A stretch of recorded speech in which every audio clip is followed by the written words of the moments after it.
নমস্কাৰ এই মুহূৰ্তৰ আন এক বিগ পলিটিক্যাল নিউজ ৰাজ্যৰ মুখ্যমন্ত্ৰী ডক্টৰ হিমন্ত বিশ্ব শৰ্মাৰ কম বয়সতে বেমাৰ হৈছে এই মন্তব্য কৰিছে কংগ্ৰেছ সাংসদ গৌৰৱ গগৈৰ ফালৰ পৰা কোৱা হৈছে যে যেতিয়াই আমি অসমৰ উন্নয়নৰ কথা কওঁ যেতিয়াই আমি গুৱাহাটীৰ উন্নয়নৰ কথা কওঁ তেতিয়াই হিমন্ত বিশ্ব শৰ্মাই হিন্দু মুছলমানৰ কথা কয় পুনৰবাৰ কৈছো গৌৰৱ গগৈৰ মন্তব্য যে আমি উন্নয়নৰ কথা কলে হিমন্ত বিশ্ব শৰ্মাই হিন্দু মুছলমানৰ কথা কয় যেতিয়াই নিৰ্বাচন চমুচাপি আহে তেতিয়াই হিন্দু মুছলমানৰ ৰাজনীতি আৰম্ভ কৰি দিয়ে হিমন্ত বিশ্ব শৰ্মাই এই মুহূৰ্তৰ এই বিগ পলিটিক্যাল নিউজ জনাইছে টকছৰ দৰ্শকক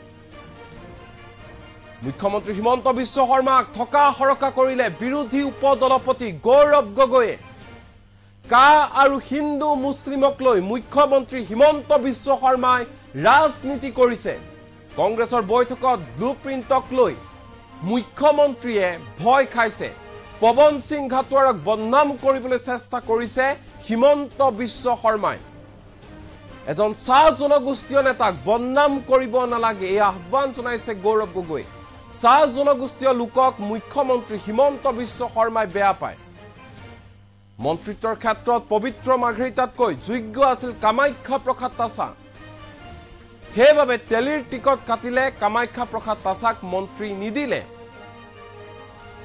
আমিও বিজেপিৰ বৈঠকৰ খবৰ পাইছো আমি কিন্তু মাৰ্কেটিং নকৰো হিমন্ত বিশ্বৰ দৰে হেকত জনতাই সিদ্ধান্ত লব মুখ্যমন্ত্ৰী বয়স কম তথাপিও বেমাৰ হৈছে অতি কম বয়সতে হিমন্ত বিশ্ব শৰ্মাৰ বেমাৰ হৈছে 1.5 বছৰ হিন্দু মুছলমান কৰি ৰাজনীতি শেষ হ'বলৈ গৈ আছে মুখ্যমন্ত্ৰী হিমন্ত বিশ্ব শৰ্মা 1.5 বছৰ হিন্দু মুছলমান ৰাজনীতি কৰি থাকিব ইয়াৰ পিছতে ৰাজনীতি শেষ হ'ব হিমন্ত বিশ্বৰ আমি উন্নয়নৰ কথা ক'লে হিমন্ত বিশ্ব শৰ্মাই হিন্দু মুছলমানৰ কথা কয় আমি উন্নয়নৰ কথা ক'লে হিমন্ত বিশ্ব শৰ্মাই আৰম্ভ কৰি দিয়ে হিন্দু মুছলমানৰ ৰাজনীতি এনে ধৰণে হিমন্ত বিশ্ব শৰ্মাক তীব্ৰ কটাক্ষ কৰিলে কংগ্ৰেছ সাংসদ গৌৰৱ গগৈ এই মুহূৰ্তত গৌৰৱ গগৈৰ মন্তব্য আমাৰ লগত আছে কি কৈছে মন দি শুনক যদি আমি কওঁ গুৱাহাটী চহৰ আৰু উন্নত হওক মুখ্যমন্ত্ৰী হ'ব হিন্দু মুছলিম মুখ্যমন্ত্ৰী নিজে হৈছে সাধাৰণতে বয়স হ'লে এইখিনি বেমাৰী সোমায় কিন্তু মুখ্যমন্ত্ৰী মহোদয় তেওঁ বয়স কম তথাপিও অলপ বেমাৰী সোমাইছে আমি জানিলেও এইবোৰ সব লৈ আমি মাৰ্কেটিং নকৰো পাব্লিচিটি নকৰো হৈ থাকিব কংগ্ৰেছৰ উচ্চ স্তৰীয় যে বৈঠক হ'ল এই বৈঠকৰ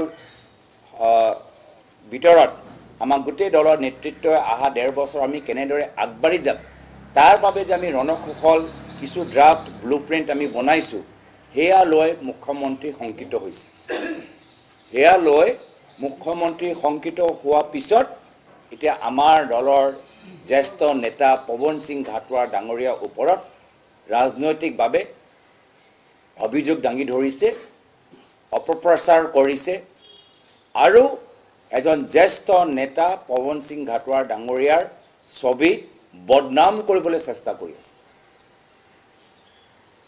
আৰু প্ৰথমবাৰ বাবে হোৱা নাই মই মন কৰি আছো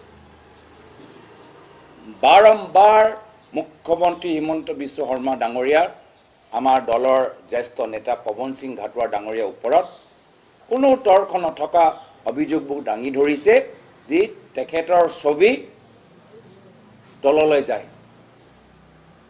দলৰ মাজতে হওক বা ৰাইজৰ মাজতে হওক আৰু সেইটো মোৰ প্ৰশ্ন যে মুখ্যমন্ত্ৰী মহোদয় প্ৰদেশ কংগ্ৰেছৰ সভাপতি বিধায়িনী দলৰ দলপতি সাংসদসকল বিধায়কসকলক যদি ৰাজনৈতিকভাৱে আক্ৰমণ কৰে আমাৰ একো ক'বলৈ নাই কৰক আমিও কৰিম কিন্তু দলৰ এজন জ্যেষ্ঠ এজন চাহ জনগোষ্ঠীৰ আটাইতকৈ টলেষ্ট লিডাৰ আজি তাৰিখত আজি তেওঁক বাৰম্বাৰ ছবি বদনাম কৰিবলৈ বিচাৰে কি হৈছে আজি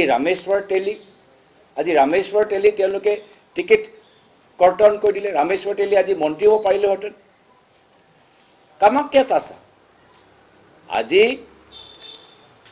আমাৰ মাৰ্গিতা ডাঙৰীয়া পবিত্ৰ মাৰ্গিতা ডাঙৰীয়া মন্ত্ৰী হৈছে ঠিকে হৈছে মই শুভেচ্ছা জ্ঞাপন কৰিছোঁ কিন্তু পবিত্ৰ মাৰ্গিতা ডাঙৰীয়াতকৈ বেছি সিনিয়ৰ কামাখ্যা তাছা ডাঙৰীয়া কামাখ্যাত আছা MP হৈছে, কামাখ্যাত যোৰহাটৰ MP হ'ল, কামাখ্যাত আছা ডাঙৰীয়া আমাৰ ৰাজ্যসভাৰ সাংসদ হ'ল, কামাখ্যাত আছা ডাঙৰীয়া আকৌ বেলেগ এটা সমষ্টিলৈ গৈ তাত আকৌ তেওঁ সাংসদ হ'ল। ছাত্ৰ ৰাজনীতিৰ পৰা কামাখ্যাত আছা ডাঙৰীয়া জড়িত হৈ আছে। তো যদি মন্ত্ৰীৰ ওপৰত ক্লেইম আছে, যদি আমি ছিনিয়ৰিটি যদি চাওঁ, তেতিয়া মাৰ্গিতা ডাঙৰীয়াকে বেছি ছিনিয়ৰটো কামাখ্যাত আছা ডাঙৰীয়া হ'ল। ৰামেশ চৈতালী তেওঁ মাৰ্গিতা ডাঙৰীয়াতকৈ ছিনিয়ৰ।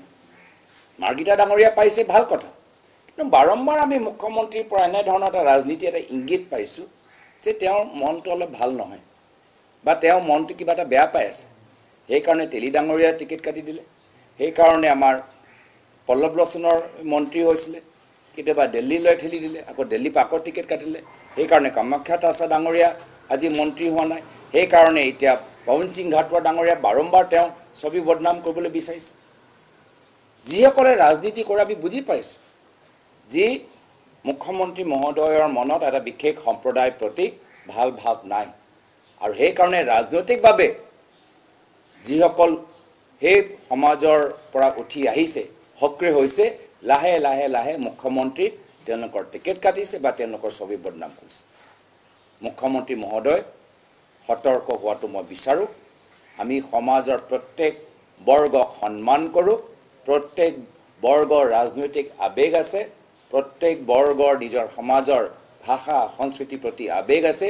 কোনো সমাজৰ ওপৰত যে তেওঁলোক আঘাত নেপেলায় তাৰ বাবে আমি অনুৰোধ জনাইছোঁ। আৰু অলপ ক্ৰছ কানেকশ্যন হৈছে নেকি, অলপ ভুল তথ্য গৈ পাই গ'লে। পৱন সিং ঘাটোৱাৰ সম্পৰ্কে যিখিনি অভিযোগ মুখ্যমন্ত্ৰী মহোদয়ে পালে, মানে অলপ ক্ৰছ কানেকশ্যন হৈ গৈছে। কেতিয়াবা কেতিয়াবা আমাৰ ফোনত যে আমি নিজৰ বন্ধুৰ লগত কথা পাতোঁ, কোনোবা বেলেগৰ মাত ওলাই যায়। মই ভাবিছোঁ এবাৰ সেইটোও হৈছে। তাৰ বিপৰীতে মুখ্যমন্ত্ৰী য'ত ভুল তথ্যবোৰ পাই আছে, আমি কিছু সঁচা তথ্যবোৰ বিজেপি শিবিৰৰ পৰা পাইছোঁ। বিজেপিও এটা বৈঠক হ'ল, সেই বৈঠকৰ ভিতৰত কি কি কথা আলোচনা হ'ল সেইটো আমিও জানো, সভাপতিয়ে কি ক'লে আমিও জানো। আমি জানিলেও এইবোৰ চব লৈ আমি মাৰ্কেটিং নকৰোঁ, পাব্লিচিটি নকৰোঁ, হৈ থাকিব। তেওঁলোকৰ কথা আমি গম পাই থাকিম, যোৰহাট লৈ কিমান চিন্তিত আমি গম পাই থাকিম, আৰু আমাৰো কিছু কথা তেওঁলোকে গম পাই থাকিম। শেষত গৈ জনতাই নিৰ্ধাৰিত কৰিব যে কোন দলটোক আগুৱাই লৈ যাব। 1.5 বছৰ তেওঁ হিন্দু মুছলিম শুনি থাকিব, আমাৰ মাজত বিভাজন চলাবলৈ চেষ্টা কৰি থাকিব, আমাৰ মনত বিভ্ৰান্তি পেলাবলৈ চেষ্টা কৰি থাকিব। অলপ সহ্য কৰিব লাগিব। 1.5 বছৰ পিছত এই হিন্দু মুছলিম ৰাজনীতি শেষ হৈ যাব। এতিয়া 1.5 বছৰ আছে নিৰ্বাচনলৈকে। এই 1.5 বছৰৰ ভিতৰত আপোনালোকে দেখা পাব যে মুখ্যমন্ত্ৰী মহোদয় হিন্দু মুছলিম হিন্দু মুছলিম হিন্দু মুছলিম কৰি থাকিব। যদি আশা কৰ্মীসকলে কয় আমাৰ দৰমহা বৃদ্ধি কৰক, মুখ্যমন্ত্ৰী ক'ব হিন্দু মুছলিম। যদি যুৱকসকলে কয় আমাক সংস্থাপন দিয়ক, মুখ্যমন্ত্ৰী ক'ব হিন্দু মুছলিম। যদি আমি কওঁ গুৱাহাটী চহৰ আৰু উন্নত হওক, মুখ্যমন্ত্ৰী ক'ব হিন্দু মুছলিম। 1.5 বছৰ তেওঁলোকে এতিয়া নিৰ্বাচন কেন্দ্ৰিক হিন্দু মুছলিম হিন্দু মুছলিম হিন্দু মুছলিম কৰি থাকিব। কিন্তু মই ক'বলৈ বিচাৰোঁ যে প্ৰধানমন্ত্ৰী মোদী ডাঙৰীয়া নিজে এই হিন্দু মুছলিম ৰাজনীতি কৰি এবাৰ বিফল হ'ল। আজি নিৰ্বাচনৰ সময়ত কি কৈছিলে? মংগলসূত্ৰৰ কথা কৈছে। কংগ্ৰেছ পাৰ্টি আপোনালোকৰ মংগলসূত্ৰ লৈ যাব, এটা বিশেষ সম্প্ৰদায় জনসংখ্যা লৈ তেওঁলোকে প্ৰধানমন্ত্ৰীয়ে কথা অভিযোগ দাঙি ধৰিছে। প্ৰধানমন্ত্ৰী যেতিয়া নিজে বিফল হ'ল, ভাৰতৰ ৰাইজে যিদৰে অযোধ্যাক প্ৰধানমন্ত্ৰী মোদীক বিদায় দিলে, যিদৰে ৰাজস্থানত বিদায় দিলে, যিদৰে বদ্ৰীনাথত বিদায় দিলে, ইয়াতো মুখ্যমন্ত্ৰী হিমন্ত বিশ্ব শৰ্মাৰ ডাঙৰীয়াৰ হিন্দু মুছলিম ৰাজনীতি অসমৰ ৰাইজে আৰু গুৰুত্ব নিদিয়ে। অসমৰ ৰাইজে গম পাই গৈছে যে এই বিজেপি চৰকাৰ না হিন্দু মানুহৰ বাবে কিবা চিন্তা কৰে, না মুছলিম সম্প্ৰদায়ৰ বাবে কিবা চিন্তা কৰে। চিন্তা যদি কৰে মাত্ৰ নিজৰ ব্যক্তিগত স্বাৰ্থৰ বাবে। তো লোকসভা নিৰ্বাচনত বিজেপি আপ্ৰাণ চেষ্টা কৰিলে সাম্প্ৰদায়িক ৰাজনীতি কৰিবলৈ। মংগলসূত্ৰ কংগ্ৰেছ আহি আপোনালোকৰ গৰু ছাগলী লৈ যাব, কংগ্ৰেছে আপোনালোকৰ ধন এটা বিশেষ সম্প্ৰদায়ৰ মাজত বিতৰণ কৰিব, সেই সম্প্ৰদায়ৰ জনসংখ্যা আগতকৈ বৃদ্ধি পাইছে। তো বহুত আপ্ৰাণ চেষ্টা কৰিলে, তথাপিও মই ভাৰতৰ জনসাধাৰণৰ ধন্যবাদ জ্ঞাপন কৰিছোঁ যে এইবাৰ সাম্প্ৰদায়িক আবেগ লৈ তেওঁলোকে ভোট দিয়া নাই আৰু একে কথা ভৱিষ্যত অসমৰ ভিতৰতো হ'বলৈ গৈ আছে মই কৈছোঁ টুইটত কৰিলোঁ যে মুখ্যমন্ত্ৰী এমনেজিয়া হৈছে সাধাৰণতে বয়স হ'লে এইখিনি বেমাৰী সোমায় কিন্তু মুখ্যমন্ত্ৰী মহোদয় তেওঁ বয়স কম তথাপিও অলপ বেমাৰী সোমাইছে ডিঙত যেতিয়া নাচি বাগি আছিলে তেতিয়া জনসংখ্যাৰ কথা কিয় নকলে ডিঙত যেতিয়া নাচি বাগি আছিলে তেতিয়া জনসংখ্যাৰ কথা কিয় নকলে ৰাঞ্চিত গৈ কলে যে মুছলিম সম্প্ৰদায় জনসংখ্যা মোৰ বাবে জীৱনৰ মৃত্যু এটা বিষয় যেতিয়া ডিঙত নাচি আছিলে নিজৰ জীৱন বচাবলৈ নাচি আছিলে নেকি নিজকে সুৰক্ষিত কৰিবলৈ নাচি আছিলে নেকি তো সেই কাৰণে ৰাজনীতি এয়া হ'ল ৰাজনীতি আৰু যেতিয়া মোদী ডাঙৰীয়া মংগলসূত্ৰ ফেইল হ'ল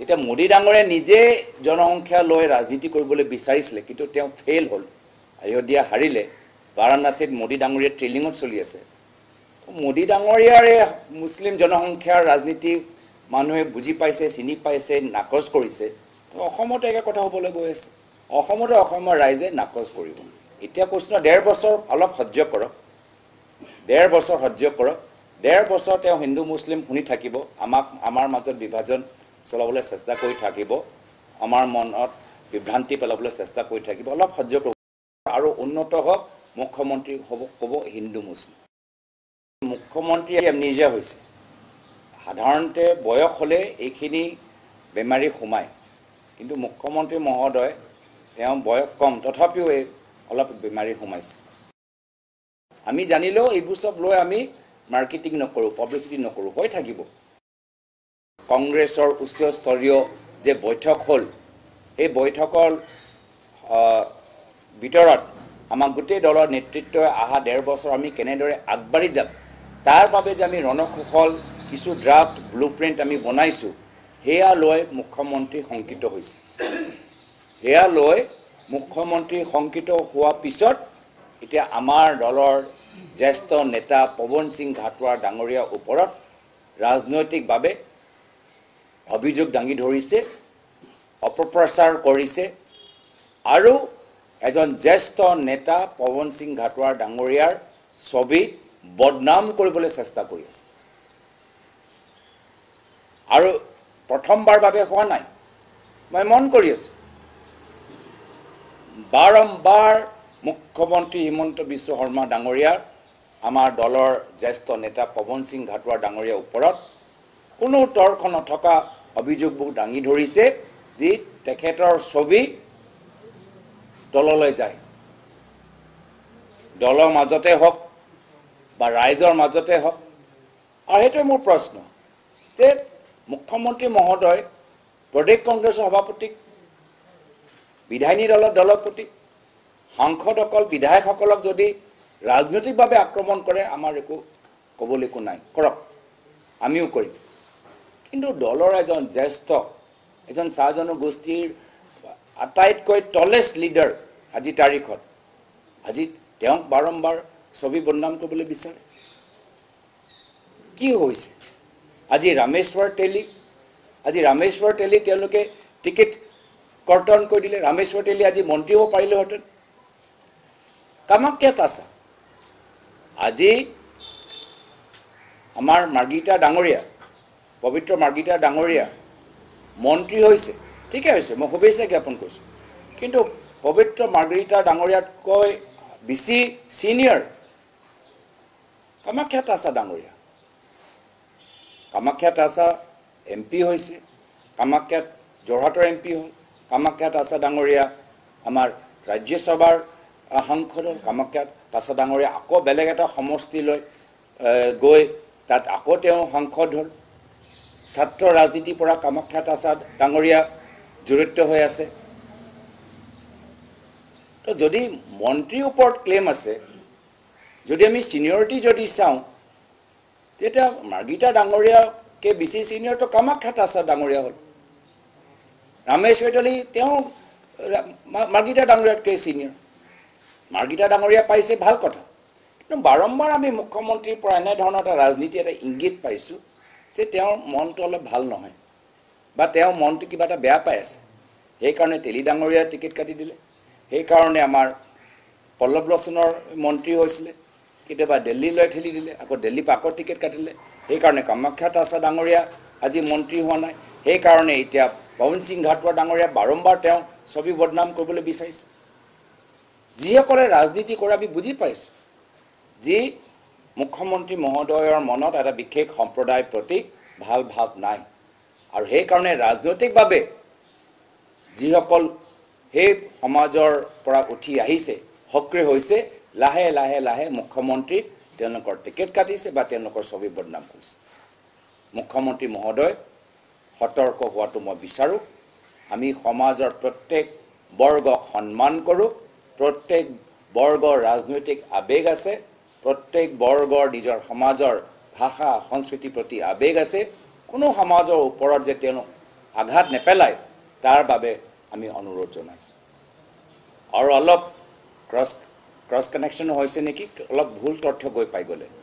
পৱন সিং ঘাটোৱাৰ সম্পৰ্কে যিখিনি অভিযোগ মুখ্যমন্ত্ৰী মহোদয়ে পালে, মানে অলপ ক্ৰছ কানেকশ্যন হৈ গৈছে। কেতিয়াবা আমাৰ ফোনত যে আমি নিজৰ বন্ধুৰ লগত কথা পাতোঁ, কোনোবা বেলেগৰ মাত ওলাই যায়। মই ভাবিছোঁ এবাৰ সেইটোও হৈছে। তাৰ বিপৰীতে মুখ্যমন্ত্ৰী য'ত ভুল তথ্যবোৰ পাই আছে, আমি কিছু সঁচা তথ্যবোৰ বিজেপি শিবিৰৰ পৰা পাইছোঁ। বিজেপিও এটা বৈঠক হ'ল, সেই বৈঠকৰ ভিতৰত কি কি কথা আলোচনা হ'ল সেইটো আমিও জানো, সভাপতিয়ে কি ক'লে আমিও জানো। আমি জানিলেও এইবোৰ চব লৈ আমি মাৰ্কেটিং নকৰোঁ, পাব্লিচিটি নকৰোঁ, হৈ থাকিব। তেওঁলোকৰ কথা আমি গম পাই থাকিম, যোৰহাট লৈ কিমান চিন্তিত আমি গম পাই থাকিম, আৰু আমাৰো কিছু কথা তেওঁলোকে গম পাই থাকিম। শেষত গৈ জনতাই নিৰ্ধাৰিত কৰিব যে কোন দলটোক আগুৱাই লৈ যাব।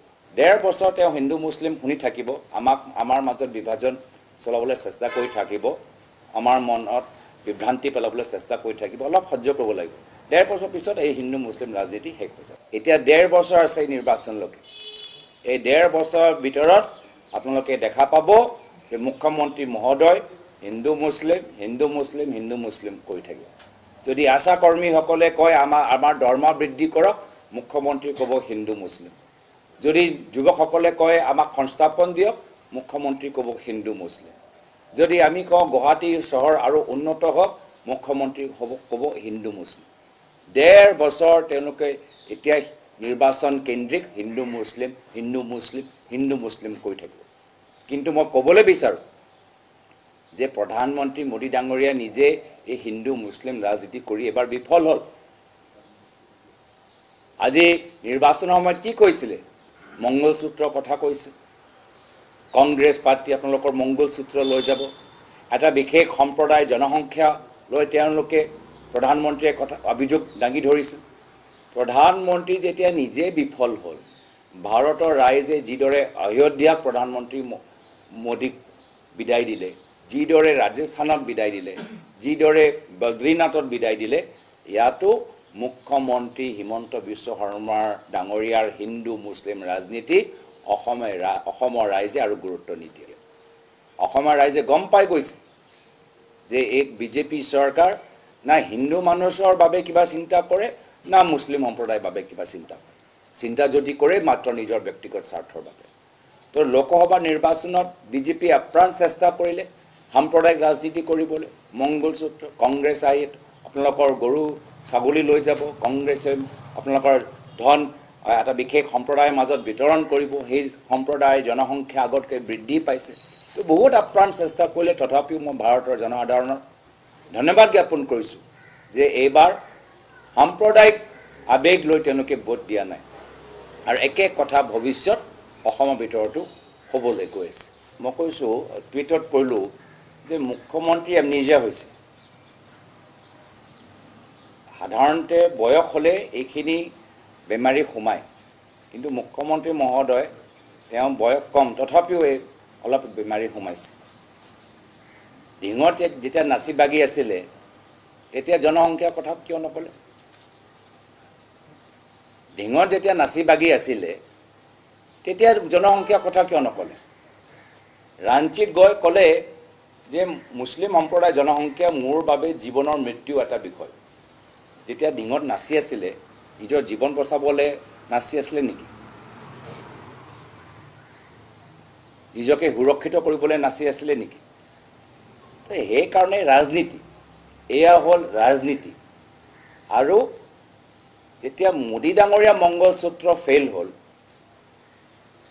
তেতিয়া মোদী ডাঙৰীয়া নিজে জনসংখ্যা লৈ ৰাজনীতি কৰিবলৈ বিচাৰিছিলে কিন্তু তেওঁ ফেইল হ'ল অযোধ্যা হাৰিলে বাৰাণসীত মোদী ডাঙৰীয়া ট্ৰেলিঙত চলি আছে মোদী ডাঙৰীয়াৰে মুছলিম জনসংখ্যাৰ ৰাজনীতি মানুহে বুজি পাইছে চিনি পাইছে নাকচ কৰিছে তো অসমত একে কথা হ'বলৈ গৈ আছে অসমতে অসমৰ ৰাইজে নাকচ কৰিব এতিয়া কৈছোঁ 1.5 বছৰ অলপ সহ্য কৰক 1.5 বছৰ সহ্য কৰক 1.5 বছৰ তেওঁ হিন্দু মুছলিম শুনি থাকিব আমাৰ মাজত বিভাজন চলাবলৈ চেষ্টা কৰি থাকিব আমাৰ মনত বিভ্ৰান্তি পেলাবলৈ চেষ্টা কৰি থাকিব অলপ সহ্য কৰিব লাগিব 1.5 বছৰ পিছত এই হিন্দু মুছলিম ৰাজনীতি শেষ হৈ যাব